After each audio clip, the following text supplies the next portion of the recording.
Naomba wote tusimame sasa.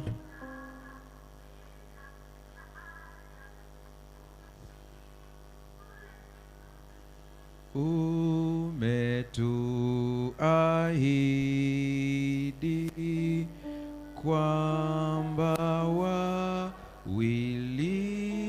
wawili watatu kwa jina lako wakija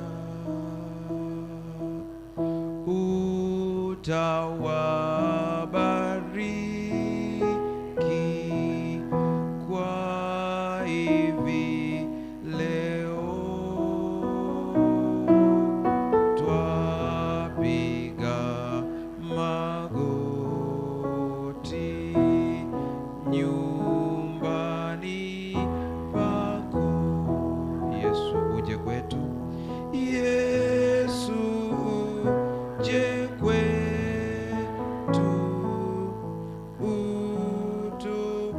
utubariki. Yesu uje kwetu,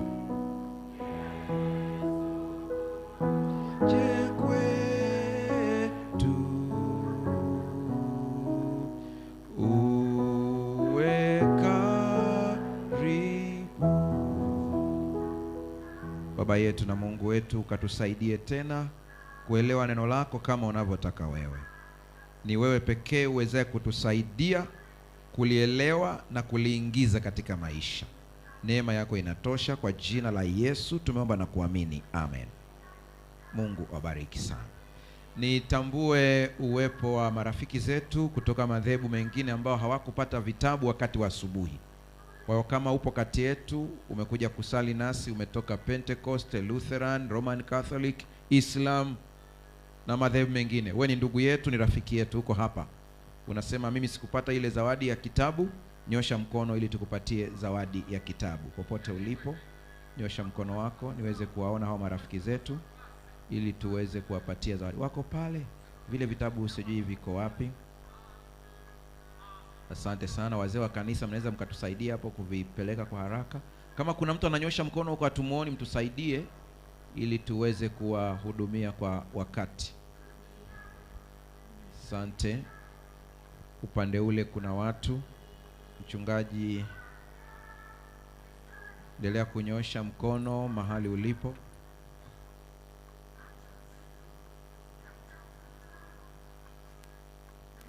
Je, kuna mtu mahala fulani hajapata? Nyosha mkono wako tukuona. Upande huu wapo, kule pia wapo. Mtusaidie tu tuweze kuwatambua. Hapa kuna mtu hajapata? Hapo.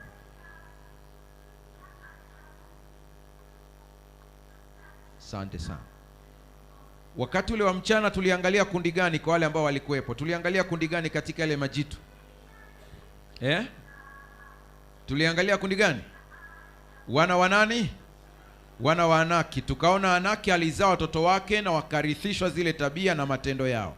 Kwa katika maisha ya kiroho tukaona kwamba wana wa Anaki ni mashambulio ambayo tunayapata kama matokeo ya urithi kwa wazazi wetu, babu zetu, yanaendelea kutuwinda. Nikasema kwa wale ambao Mungu amewajalia, mnajua hii lugha ya mkoloni, nunueni kitabu kinaitwa Mind, Character and Personality. Kuna book 1 na book 2.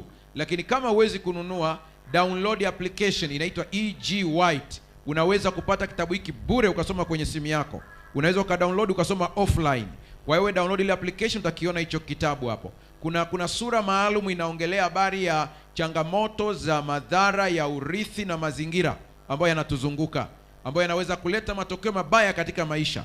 Lakini ukisoma kile kitabu kimeelezea vizuri ya kwamba Mungu anaweka au anatuma malaika maalum kwa kila mtoto wake ambaye anapambana na tabia za kurithi. Kwa hiyo kama kuna kitu kinakukera kwenye familia yenu na umekiona ukasema hiki sikitaki, ukiomba kuna malaika maalum unayepewa, anakusaidia. Na ukumbuke kwamba habari ya kubadilishwa tabia haitokei usiku mmoja, ni uzoefu wa kila siku, unaendelea kubadilishwa kila siku. Kwa hiyo kuna wakati utajiona kwamba kama vile umevutwa kurudi nyuma katika yale matendo, usije ukadhani kwamba umeshindwa, ukaona kama vile Mungu hajakusaidia. Ni kwa sababu kubadilishwa ni hatua. hakuna anayebadilishwa usiku mmoja, wote tunabadilishwa kila siku, ila tu kanuni yetu ni moja, ni hii hapa. Inasemaje kanuni yetu? Nitakwenda nikimtumaini nani? Kwa hiyo hakuna kurudi nyuma, tunaendelea mbele ukiwa unamtumaini Yesu Kristo. Na wakati mwingine katika hatua za kubadilishwa tabia yako, mambo ambayo ni mzigo kwako, nakupa hii siri uibebe. Sio kila changamoto ni ya kuambia watu, kwa sababu sio kila mtu ambaye anaweza kukuelewa. Ongea na Yesu inatosha. Wengine ukiwaambia wataanza kukuhukumu, msimuone huyu yuko hivi. Yesu anajua yeye mwenyewe amekutoa wapi. Haleluya. Kule Bugemo wakati fulani, baadhi yenu mnajua hiki kisa, alifukuzwa mwanadada mmoja pale shuleni kwenye chuo kwa sababu aliingia chepo sehemu ya ibada akiwa na chupa ya pombe. Kwa hiyo wakati yuko pale, swika usingizi kakamshika, chupa ikateleza. Mashemasi wakainasa. Walivyoinasa, kesi ikaenda, ni chuo cha kanisa. Yeye amekuja kusoma business, lakini ni chuo cha kanisa. Hakuna ujanja, akafukuzwa shule. Lakini katika mijadala ambayo ilikuwa inaendelea pale katika ile kamati ya kumfukuza binti huyu shule, walibishana sana. Profesa mmoja ambaye anaitwa Ruben Mugerwa, yeye akawa amepinga kabisa habari ya binti kufukuzwa. Sasa wakamsema wenzake, wakamwambia, wewe tena ni mchungaji, ulitakiwa ndio ukemee kabisa hili tendo. Inakuwaje unatetea huyu binti kwamba endelee kubaki hapa? Akamwambia neno moja, kama mlikuwa serious na dhambi, mngemshughulikia shetani kabla hajaja hapa. Kwa lugha nyingine, hamkuwepo na nyie mmemkuta. Hii vita sio ya kwenu, vita ni ya nani? Ni ya Bwana. Hawakumuelewa, binti akafukuzwa chuo. Wakati amefukuzwa, mamake akaja. Lakini inaelekea kuna mtu alivujisha siri za kikao, akamwambia yule binti kwamba huko ndani huko profesa amekutetea kweli kweli. Sasa binti akiangalia profesa ipo kwenye kitivo cha theolojia, lakini anasoma business. Anasema huyu baba hata hanifahamu, amenitetea kwa namna gani? Lazima kuna kitu cha ziada. Akaenda akamsimulia mama yake. Akamwambia kuna baba mmoja amenitetea sana hapo, lakini imeshindikana. Mama akafunga safari kutoka kijijini, akaja mpaka pale chuoni. Alipokuja anasema, cha kwanza nahitaji kumuona profesa. Akamuona. Akamwambia, mimi ndio mama wa yule binti ambaye alifukuzwa, ndio mimi hapa sasa. Mama anasema, profesa anasema, ni wewe? Sema, kani kusimulia hadithi yenyewe ilivyo. Hadithi ilikuwa hivi. Anasema, mimi nauza pombe. Ndio kazi ambayo ilinipa ada ya watoto hawa kusoma. Kwa watoto wangu wote wanajua kuonja pombe na kwamba imechachuka wanajua. Habari ya jioni. Kwa hiyo anasema watoto wangu karibia wote wamekataa shule. Huyu mmoja tu ndio amekazana na shule. Sasa wakaniambia, ukitaka awe vizuri, asome vizuri, mpeleke shule za Kisabato. Anasema nilikuwa sina uwezo wa kumpeleka sekondari. Kwa hiyo amesoma hii, baadaye akasema kuna chuo cha Kisabato, ngoja nimpeleke. Asema nikamleta huko. Tangu aje hapa nimemshangaa sana. Maana kwangu pombe ni kama juice. Lakini tangu aje hapa anakata wiki nzima anakunywa chupa hii.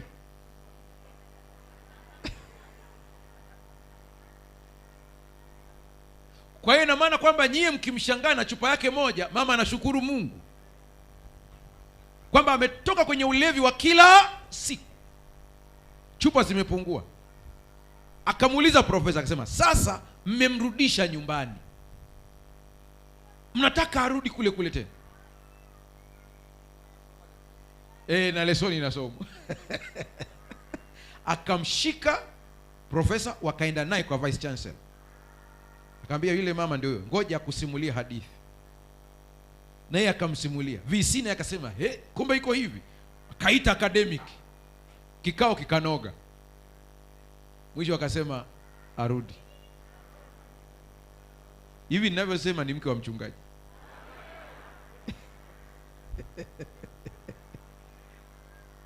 Mungu atusaidie sana. Ngoja niwaambieni kitu kimoja, watu wa Mungu mlioko hapa. Wokovu upo katika hali tatu muhimu. Hali ya kwanza ni wakati uliopita, hali timilifu, ambayo hiyo unaambiwa hivi, ukimpokea Kristo kuwa Bwana na Mwokozi wa maisha yako, mara moja pale pale unahama mautini, unaingia wapi? Uzimani. Hiyo inatokea ni chini ya sekunde. Yaani chini ya sekunde moja Ukisema tu ninamkubali Yesu Kristo kuwa Bwana na Mwokozi wa maisha yangu, ninaamini kupitia Adamu ninapotea, lakini kupitia Yesu ninaokolewa. Ukishaamini hivyo, hapo hapo wokovu. Haleluya. Mtume Paulo anasema hilo neno haliko mbali nanyi, lipo karibu na kinywa chenu, kwa maana kwa kinywa ukikiri na kwa moyo ukaamini umeokoka. Simple. Wazee wa makanisa nimewaambia, mkienda kuombea wagonjwa ambao wanakaribia kufa, acheni kuwauliza kesi nyingi. Weka vizuri maisha yako, yapangilie. Hawezi kuyapangilia. Cha msingi ni kimoja, tumuulize, ulimpokea Kristo kuwa Bwana na Mwokozi wa maisha yako? Simple. Akikwambia hapana, mwambie kupitia Adamu tunapotea, kupitia Yesu tunaokolewa. Kwa maana jinsi Mungu aliupenda ulimwengu hata akamtoa mwanawe pekee, ili kila anayemwamini asipotee, bali awe na uzima wa milele. Usicomplicate mambo. Mwache mgonjwa ajue wokovu ni kwa Yesu Kristo, si kwa matendo. Mtu awaye yote asije akajisifu. Niwaulizeni, tuwe wa haki mbele za Mungu wote mlioko hapa. Kama tunaingia mbinguni kwa matendo yetu mazuri, nani hapa ambaye anaingia mbinguni? Hakuna hata mmoja. Tukisema hivyo anasema sasa mkisema neema iko hivyo, mnawatuma watu kutenda dhambi. Hatujawatuma kutenda dhambi. Warumi 6 inasema Mungu anakataa hilo. Tuzidi kutenda dhambi ili neema izidi kuwa nyingi? Hasha. Lakini hatuwezi kukwepa ukweli ya kwamba hatuwezi kujiokoa wenyewe mpaka Yesu Kristo. Kwa hii sehemu ya kwanza, ukimpokea Yesu sasa hivi hapa, ikatokea umetoka hapo nje ukagongwa na bodaboda, ukafa, parapanda ikilia, unaingia mbinguni. Haleluya. Ndio yule mwizi msalabani aliijua hiyo. Namba 2 inaitwa utakaso. Ukipokea wokovu sehemu ya kwanza, unajazwa Roho Mtakatifu. Ukijazwa Roho Mtakatifu haina maana ya kwamba umeshinda dhambi zote. Usije ukajidanganya. Unakuwa na ujazo lakini bado una changamoto. Kama hunielewi, kamuulize Yesu wakati anaondoka. Akamwambia Kefa, utakapoongoka waimarishe ndugu zako. Sasa maana yake ni nini? Roho anakuingiza kwenye shule ya kuishi maisha anayoyataka Mungu. Na hii shule ni process. Hata unanitazama unajua kabisa kuna vidhambi huko nyuma vilikuwa vinakuhangaisha, lakini sasa hivi havikuhangaishi tena. Hata ukiulizwa ulikunywa dawa gani? Hakuna. Ni nguvu ya Roho Mtakatifu. Ndipo unakuja wokovu. Hali ya 3 ni atakapokuja tunapewa miili mipya ambayo inapelekana na neno, na tunaingia mbinguni kwa amani. Haleluya. Haleluya. Hicho ndio cha msingi kuliko yote. Juzi nilitoa kisa cha bwana mmoja ambaye alikuwa anachoma moto. Alikuwa amepigwa, ni mwizi, alipigwa. Sasa wakati naongea kwenye television, kumbe kuna ndugu zake wamenisikia wakati naongea. Sasa huyu mmoja akaja mpaka, niliongea pale Same, sikujua kama wananitazama. Wakatuma mmoja wao ndugu yao akaja mpaka pale Same kwenye makambi pale. Juzi hapo. Kaniambia, pastor, yule mtu ambaye ulimsema ni ndugu yetu, na tulisikia tu ya kwamba ulimkatisha shauri mwishoni kabla hajafa. Tumekuja tu kukuambia alikuwa ni kijana mzuri, amekuwa vizuri, lakini makundi alimharibu, akawa mwizi hadi anakufa. Anasema ameacha mtoto mmoja mdogo. Anasema wakati mtoto wake anasimuliwa kwamba baba yako amekamatwa akiwa anaiba, akapigwa na nini, lakini kabla hajafa kuna mchungaji alikuwa anapita na gari hapo, akasimama akaongea naye, akamkubali Yesu Kristo. Anasema yule mtoto machozi yalikata pale pale. Ananisimulia, mimi nilikuwa sina habari hiyo. Nikamuuliza, kwani huyu mtoto anajua habari za Yesu Kristo? Anasema ni kijana ambaye ameshakuwa mkubwa na anajua ya kwamba siku ya ufufuo atakutana na baba yake. Mungu atusaidie sana. Nikiyasema haya naongea na nyie. Mpokee Yesu leo. Hata kama umeandikwa jina lako kwenye kitabu cha ushirika wa kanisani hapa duniani. Mnasoma vizuri Ellen White anachosema. Anasema aliangalia kundi la kanisa hawafiki hata 25 walioandikwa mbinguni. 20 ngapi bwana? Hata 20. Asante sana. Asante kwa kunirekebisha. Hata 20 hawafiki. Hebu niambie ile kundi lote ambao la watu liba anakuambia hata 20 hawafiki. Ina maana tuna list ya watu kwenye vitabu vya ushirika hapa. Tunasema washiriki waaminifu. Ila kule mbinguni list inasema si wajui. Kwa nini huwajui? Hawakuwa na uhusiano na Yesu kama Bwana na Mwokozi wa maisha yao. Mungu atusaidie sana. andika Waamaleki. Kama unaandika, andika Waamaleki, tuwaone Waamaleki kwa dakika chache na changamoto zao ni zipi katika maisha ya kila siku. Amaleki ni nani? Tajitahidi kwa dakika kama 15, zikienda sana 16 niwe nimeshamaliza. Waamaleki ni akina nani? Katika makundi ambayo alitajwa, alisema Amaleki anakaa huko. Kiroho Amaleki ni nani? Kwanza kabisa, hebu tuanze kumwangalia Amaleki. Andika kitabu cha Mwanzo 36 fungu la 12. Utasoma kwa muda wako, mimi nakuelezea tu ili tuende vizuri. Wewe andika, utasoma kule nyumbani. Amaleki baba yao wa ukoo. Amaleki ni wajukuu wa Esau. Amaleki ni wajukuu wa nani? Wa Esau. Esau ni mtoto wa nani? Naongea na watu au na binadamu? Jamani, Esau ni mtoto wa nani? Mtoto wa nani? Kristo wa neema yote. Tuanze Bible study sasa. Haya, Esau ni mtoto wa nani?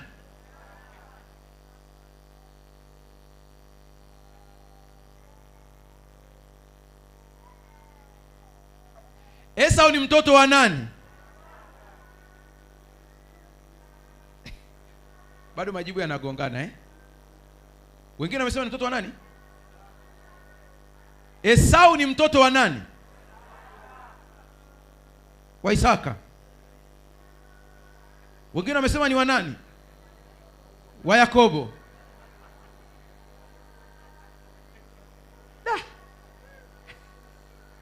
Haya, turudie tena. Esau ni mtoto wa nani?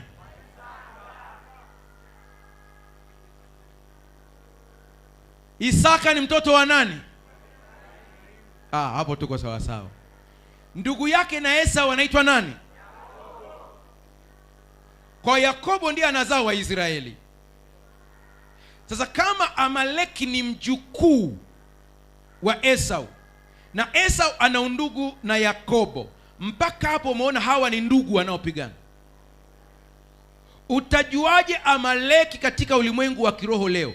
Ni pale ambapo mashambulio unayoyapata yanatoka kwa ndugu zako.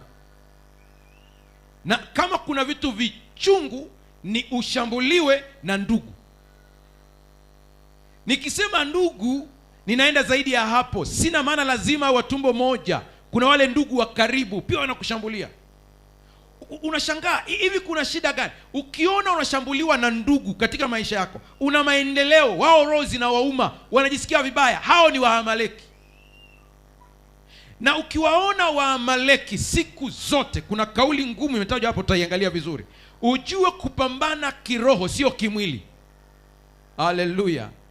Kushindana kwetu si juu ya damu na nini?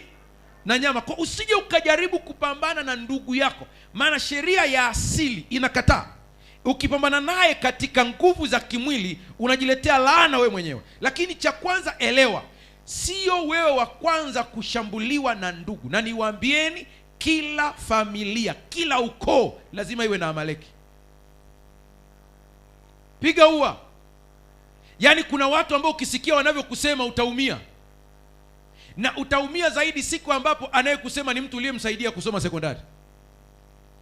Alikaa kwako, akaishi kwako, na akitoka hapo anakutangaza wewe ni mchawi. Unasema sisaidii tena. Biblia inasema msichoke kutenda mema. Usichoke. Tena kwa wale ambao wanajua sheria za asili vizuri, ambazo niligusagusa kidogo, huenda kila ninavyoongea nitagusa 1 2 3. Wanavuna vizuri matukio haya. Kila tukio baya unalotendewa, kuna kitu ambacho unaweza kuvuna ndani yake. Mshike mkono jirani yako, mwambie umeelewa au dadavue tena. Amesemaje? Ukiona sehemu ambapo mtu anakula asali, ujue kuna nyuki walishughulikia mtu. Sasa kuna namna ya kuvuna katika kila matendo, ukijua kuvuna kwa sheria za asili. Nakupa mfano ufuatao. Utakapotendewa baya na mtu uliyemtendea mema, tumia hiyo fursa kuvuna mema, maana mema atakujia. Utafanyaje? Cha kwanza, usije ukamwambia neno lolote la kumlaumu wala kumsema, ila mwambie neno la kumuita kwenye toba. Haleluya.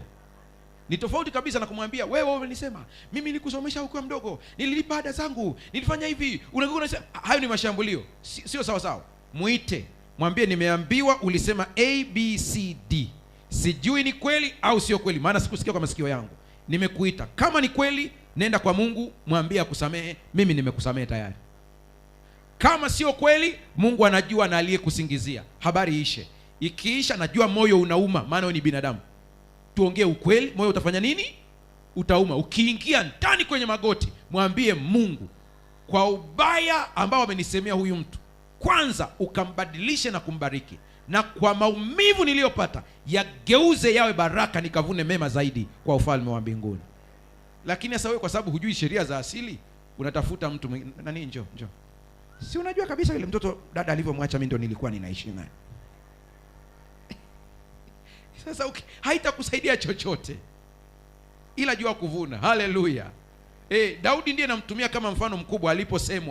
Alisemwa na jamaa mmoja Shimei, akamrushia mavumbi, rusha mavumbi. Baadaye watoto wa dada yake na Daudi, mmoja akasema niruhusu niende nikakuletee kichwa cha huyu mbwa mfu hapa. Daudi akamgeukia mtoto dada yake akasema, nina nini nawe mwana wa Seruya? Acha afanye hivyo, acha anitukane, maana Mungu ndo kamwambia mtukane Daudi. Yaani kwa lugha nyingine, Mungu asingeliruhusu angemfunga kinywa. Maada Mungu ameachia huo mdomo wake umetamka matusi, ameruhusiwa. Sema acha. Ukienda kumkata kichwa unanizuilia baraka mimi. Mimi nataka nibarikiwe. Ni kosa la jinai. Wapare wanajua hii kidogo. Najua kila kabila linaita maduni kwao. Ukiona umemtukana Mpare alafu anakuambia havache,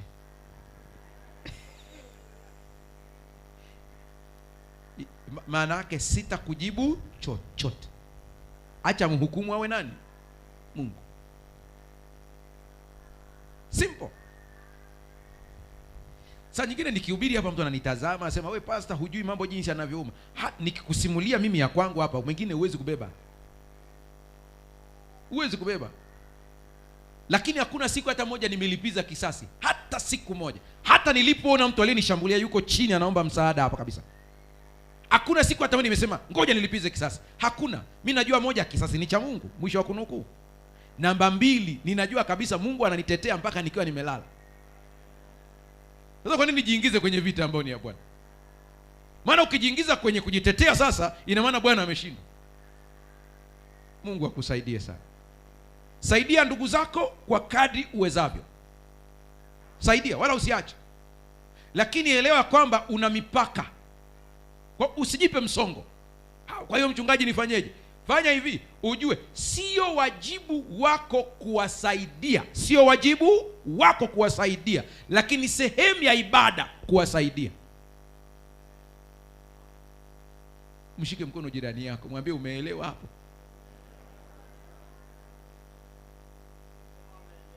Ameelewa.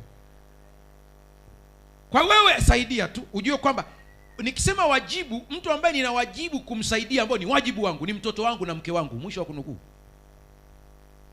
Huyo una wajibu. Lakini mwingine yeyote sio wajibu wako, ila ni ibada. Kwa fanya ibada. Na kama ni ibada, usijipe msongo wakati huwezi. Mwambie hili siwezi. Hata hivyo jiongeze. Ndugu hawakopeshwi. Hata siku moja. Kama unakopesha ndugu, unajichemsha wewe mwenyewe na mafuta yako mwenyewe kama sangara. Ndugu akopeshwa. Hivi unamkopesha ndugu, mtapelekana kesi wapi? Hakuna chochote. Kwa hiyo mchungaji, tufanyeje? Ni simple. Ndugu amekuja kukuomba mkopo, mpe pesa ambayo hata akiondoka nayo haitakuuma. Unaita msaada. Kwa sababu Amaleki lazima apandikizwe. Mtaelewa hili. Katika ukoo wowote, chunguzeni vizuri, katika ukoo wowote lazima mtakuwa na ndugu kwenye ukoo ambaye hata kama mumsaidie kiasi gani anarudi zero. Mtakaa, mtachanga mtaji, na akiwasimulia jinsi ambavyo hiyo pesa ataishughulikia ili izae, mnaelewa wote. mpeni. Na akija pia kueleza kwamba ilikuwaje akapata hasara, mnamuelewa pia.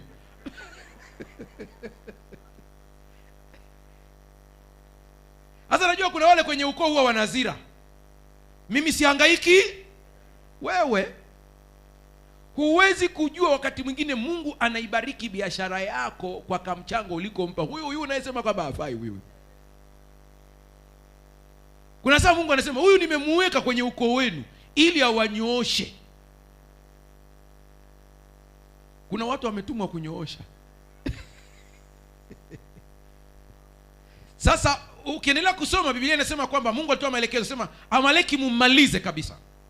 Sasa unasema ina maana kwamba tumalizane ndugu? Hapana. Vita vyetu si juu ya damu na nini? Na nyama. Sasa watoto wa Mungu mnisikilize, najua muda umeenda, lakini hili libebe. Unapopiga hatua yoyote ya kimaendeleo, ujue ya kwamba sio kila mtu anashangilia maendeleo yako. Hilo likae wapi? Kichwani. Kwa una biashara yako umesonga mbele, una sijui kitu gani umesoma unasonga mbele. Kuna watu hapo katika ukoo wenu ni wa Amaleki. Wakiangalia hiyo sema hapana, wakiangalia hapana. Sasa jifunze kulinda kila unachokipata kiroho, kila ukipiga hatua ya kimaendeleo. Haleluya, haleluya. Jifunze kulinda. Ukitaka ujue hii, nenda kachukue pipi, zile pipi za kawaida zile ambazo zinafungwa kwenye vinailoni. Ichukue ile pipi, chukua 2, weka chini kwenye uvungu tu hapo, alafu chukua pipi moja itoe kwenye ganda, alafu weka hapo, ziweke hizi 2. Njoo kesho uangalie, utakuta pipi ambayo ilikuwa imetolewa ganda, sisimizi wameizunguka.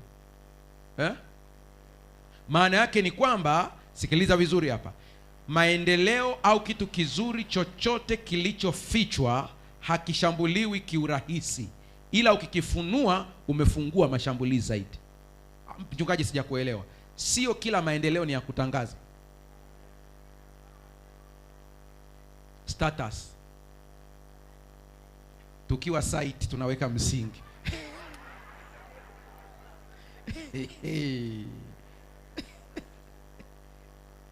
Wewe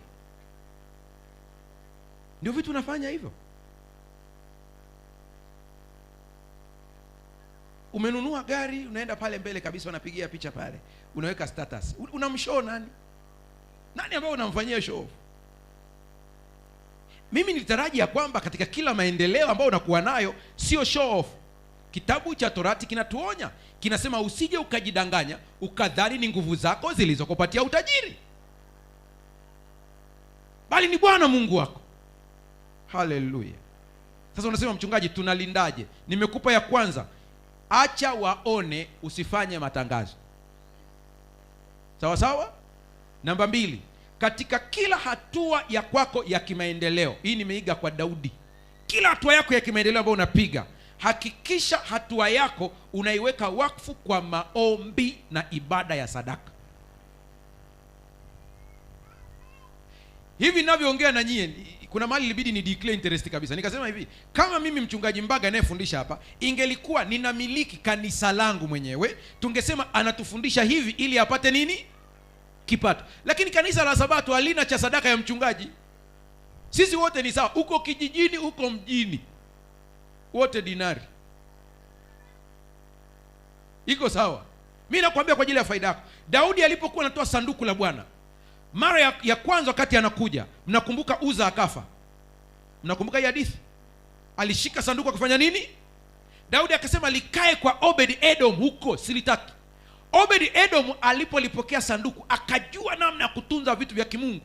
Alipolipokea sanduku tu, kila asubuhi na jioni alikuwa anakwenda pale, anatoa kafara, anatoa sadaka, anatoa sadaka. Mungu akasema, huyu jamaa anatoa sadaka asubuhi na jioni, mwisho ng'ombe wataisha na nanitolea mimi, kwa hiyo nifanyeje? Mungu akambariki Obed Edom, ng'ombe, mbuzi, kondoo wakaanza kuzaa mapacha. Mungu akikubariki ni kwa ajili yake, sio kwa ajili yako. Haleluya. Biblia inasema naye Daudi aliposikia kwamba Bwana ameibariki nyumba ya Obed Edom, akasema nitaenda kulichukua sanduku. Kuna watu wanajua kutumia fursa za kiroho. Kabisa, sijui huku kwenu, lakini Nimechunga Dar es Salaam pale, wakati wa makambi tulikuwa tunapata michango kutoka kwa watu wasio wa Sabato. Tena wanauliza kabisa, makambi yamefika? Wasema ndio. Haya, mimi mchango wangu hapa. Au jua wamejua kutumia fursa. Njoo wa kwetu ndani. Mpaka usome yale mafungu yale. Asiyekwe katika idi ya vibanda. Na niwaambieni, watakuja wenzenu kutokea huko kwingine kote, watakuja hapa, watachota baraka. Daudi akasema, siwezi kucheza, leta hilo sanduku. Sasa hapa ndio nakufundisha siri ya kutunza mali zako. Sasa anasema kila alipopiga hatua Daudi alitoa kafara. Haleluya. Mpaka anafika akatoa kafara. Pastor, unamaanisha nini? Kila maendeleo, watu wanaoelewa hiki ninachokisema, ukipata certificate yako acha mambo ya kusema sasa tunaenda kula keki. Keki haitakusaidia chochote. Keki haina faida yoyote. Ile sherehe yako ya keki unayofikiria, igeuze iwe sadaka, peleka kanisani. Igeuze kuwa sadaka, peleka kwa yatima. Geuza kuwa sadaka, peleka hospitali. Ukifika mwambie Mungu, ninakushukuru maana kuna mtu anatafuta certificate hajapata, ila mimi umeniwezesha. Bwana asante.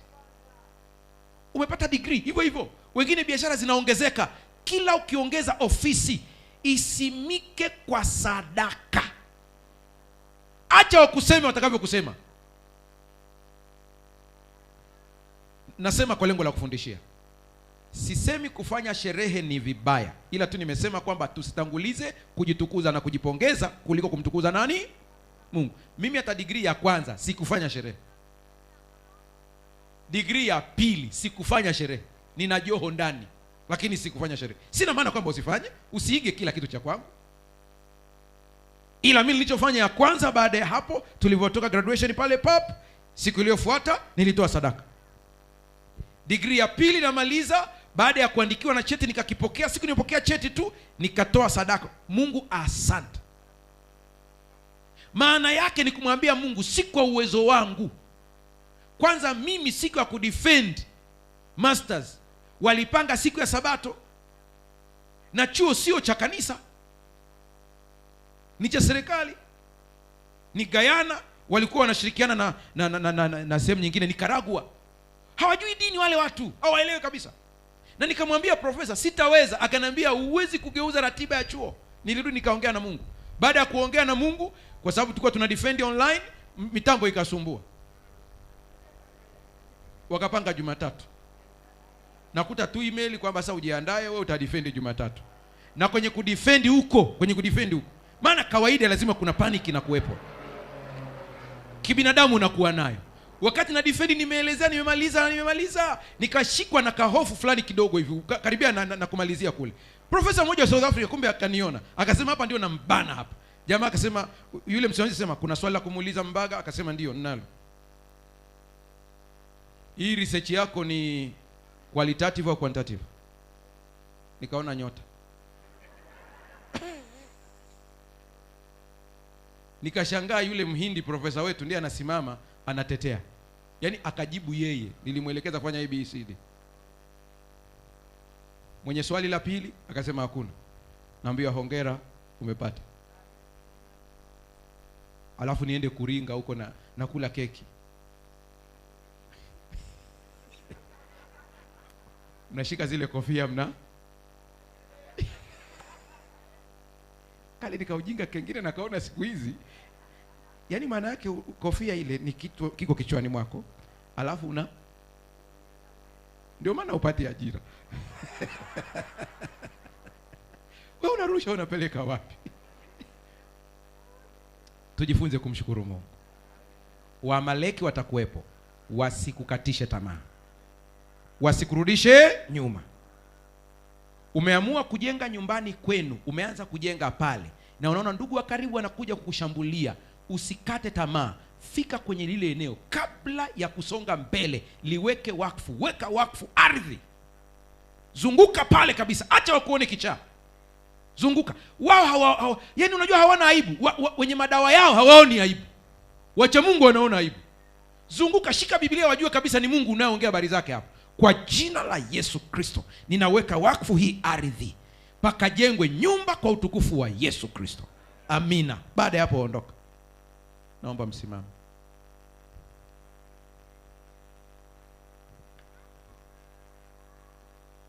Ninaomba tu msogee hapa mbele sasa hivi, naita wito wa jumla, watu wote msogee hapa mbele. Watu wa media watawaelekeza vizuri namna mtakavyosimama, lakini wote msogee hapa mbele. Tunapofanya haya maombi, kuna jambo muhimu nahitaji tuweze kulitazama wakati mnapokuja hapa mbele. Watu wa media watawaelekeza vizuri. Najua muda umeenda sana.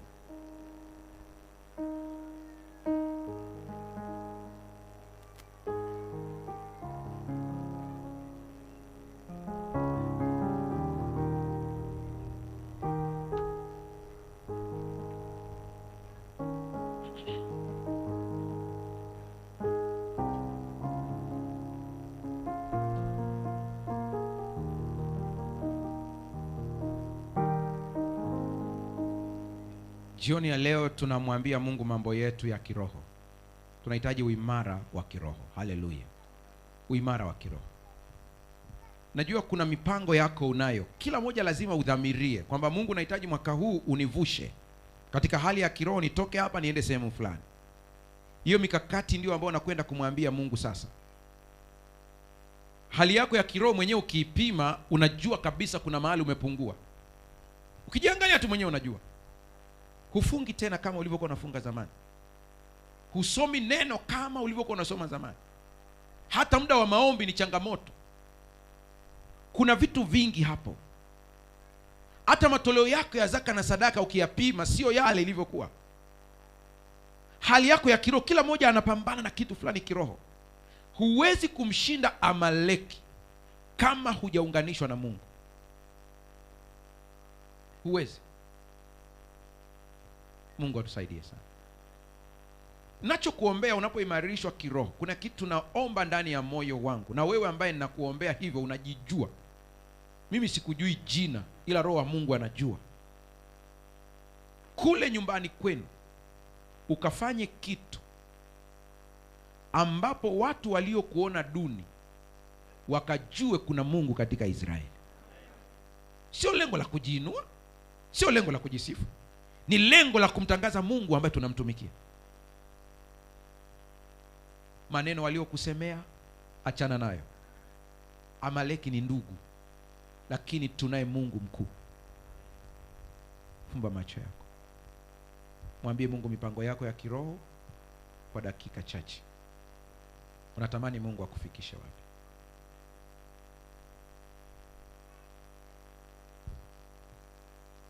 Endelea kuomba. Wanaofuatilia online pia na uendelea kuomba. Endelea kuomba.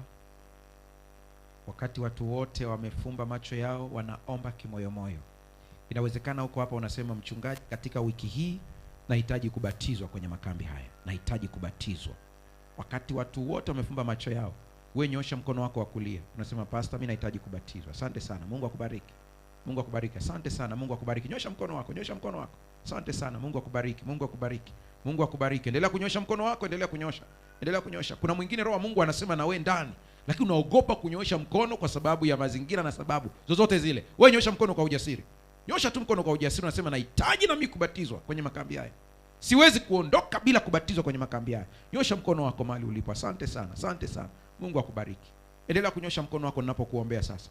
Baba, katika jina la Yesu, mikono iliyonyooshwa ikutane na mkono wako. Wape ushindi wa dhambi, lakini wajaze nguvu ya Roho Mtakatifu.